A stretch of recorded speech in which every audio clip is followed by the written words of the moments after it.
Hello, this is the 51st issue of Catch of the Day, available on the Branch Talk YouTube channel. Today we're going to continue with Trent Wildy's book, A Change in the Priesthood, A Change in the Law. Starting near the top of page 29, all this considered, one can understand how other first-century texts, preserved outside of most Christian New Testament canons, also agree with the ideas we have already seen, namely, that the priestly law was understood by the Nazarenes as still applicable, but that there had been a change in the priesthood, and necessarily, therefore, a change also in the priestly law. One text which is important for us to consider is a letter written from the Church of God temporarily residing in Rome to the Church of God temporarily residing in Corinth. 1 Clement 1, verse 1.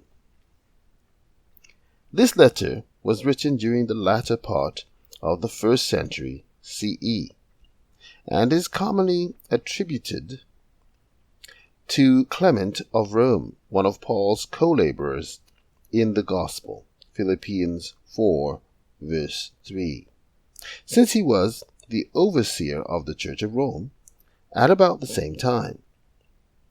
Regardless of the exact history and origins of this text, it is very significant for our present study due to its early date and therefore its closeness to the apostles and their teachings. This text predates the development of Christianity in the 2nd, 3rd, and 4th centuries, and so provides for us a window into the early theology and practices of the churches abroad. Let us now examine the most relevant portion. Since all these things are clear to us, and we have looked into the depths of divine knowledge, we ought to do all things which the Lord has commanded us to perform in an orderly way and at appointed times.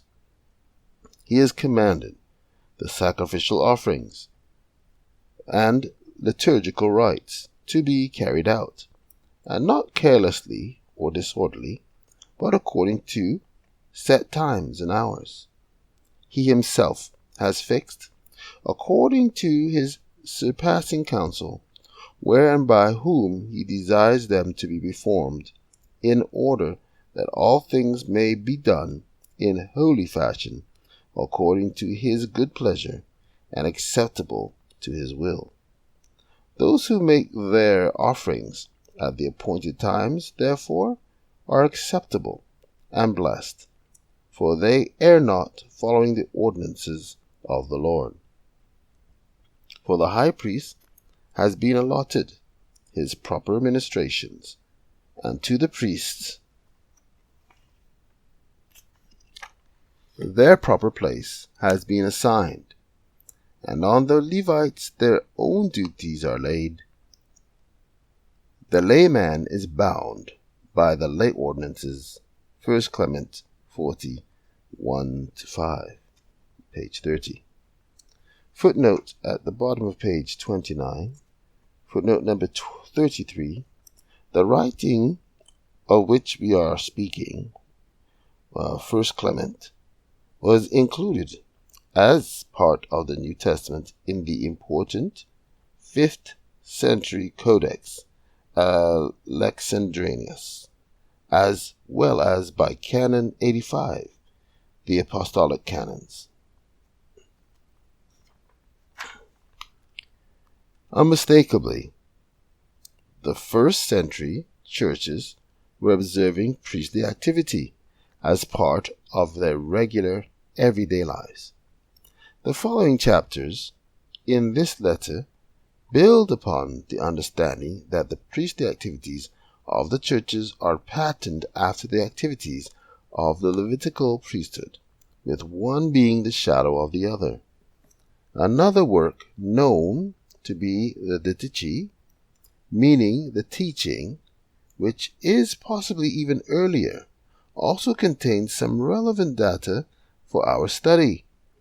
The work is thought to be an early church manual, or fundamental beliefs and practices of the early Jewish Christian Jesus sect, intended to instruct new believers.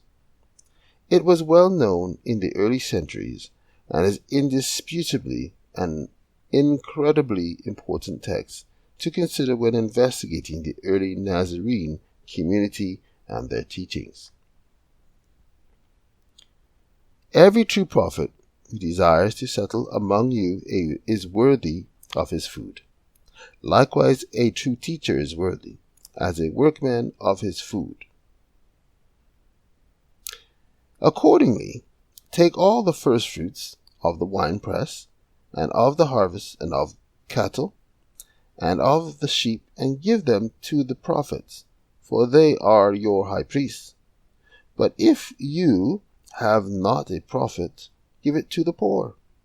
If you make bread, take the first share, and give according to the commandment. Likewise, when you open a jar of wine or oil, take and give the first share to the prophets. Also of silver, and of clothes, and of every other possession. Take the first share, as it seems best to you, and give according to the commandment. And on the Lord's day, after you have come together, break bread and give thanks, having first confessed your offenses, so that your sacrifice may be pure. But let no one who has a quarrel with his neighbor join you until he is reconciled, lest your sacrifice be defiled. For it was said by the Lord, in every place and time, let there be offered to me a clean sacrifice, because I am the great King, and my name is wonderful among the Gentiles. Malachi 1, verse 11 and 14. Didache 13 and 14. The priesthood sacrifice and the giving of the firstfruits are all mentioned here as part of the assumed duties of the early believers, thus again evidencing that the Christ followers were not promoting lawlessness in general or an end to the priestly law in particular. Rather, they believed that all these things continued on under another priesthood.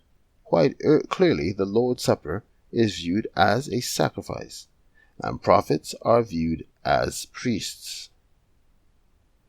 More than simply telling us of the priestly sacrifices of the early believers, this passage also gives us important information concerning how they interpreted Scripture. In speaking of the sacrifice of the Lord's Supper, the Didache quotes Malachi, which in its own context was clearly speaking in terms of animal sacrifice. Malachi 1, 6-14. This, however, did not stop the writers of the Didache from understanding the fulfillment of the passage to be met with another type of sacrifice. While the prophet spoke in the language of the typical service, the passage ultimately meets fulfillment during the time of the antitypical service. Thus, in reference to the sacrifice of an animal, was understood as being fulfilled in and by the equivalent act within the antitypical service, the thing to which the type pointed. This is only natural too, especially considering the symbolic nature of the typical service itself. Just as the symbolic imagery of apocalyptic prophecies, such as those found in Daniel, must ultimately be understood in terms of the realities to which those symbols point, just so the ritual types of the Levitical law must ultimately be understood in terms of the realities to which they point. Footnotes at the bottom of page 30, number 34, the long form of the title for this work is the teaching of the 12 apostles. 35.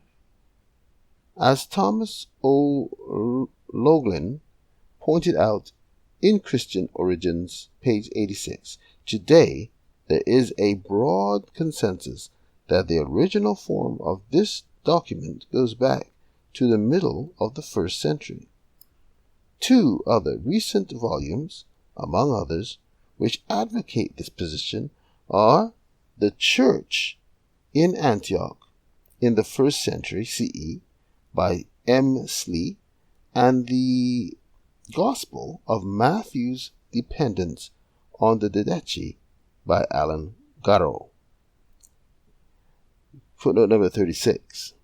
It has been noted by some scholars that the Didache is very Jewish and is rather close to the community rule of the Qumran sect.